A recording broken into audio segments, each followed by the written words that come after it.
Buenos días a todos los presentes. Incheta Cachipache Dongo Beula, Tailamien, Mapuche Dongun, Incheta Cachipache Dongun, Alquitotani Dongun, Tuachi Dongo. Buenos días a todos. Gracias por estar acá. Gracias por apoyar esta causa.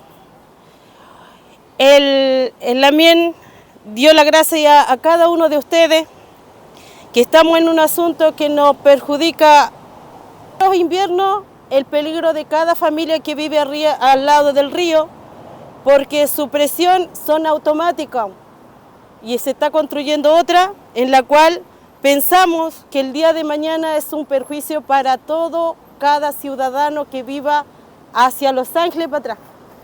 Por ello nosotros damos la cara acá, por ello por nuestra Mapu, por nuestro Lonco, por nuestros Machi, por nuestras Lahuentucheve, por nuestro Huipife, estamos acá, por los consejos que nos han dado.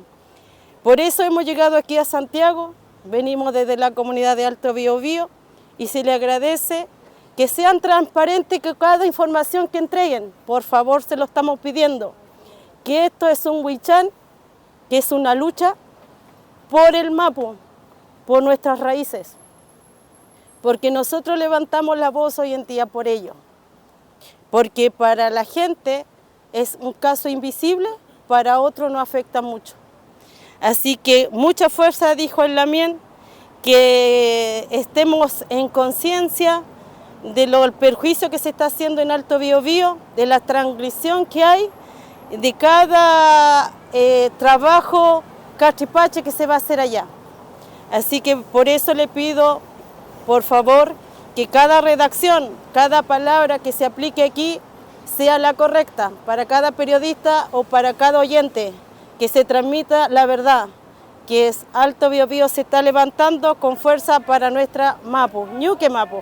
Así que harto negüen para todo. Chaltumay.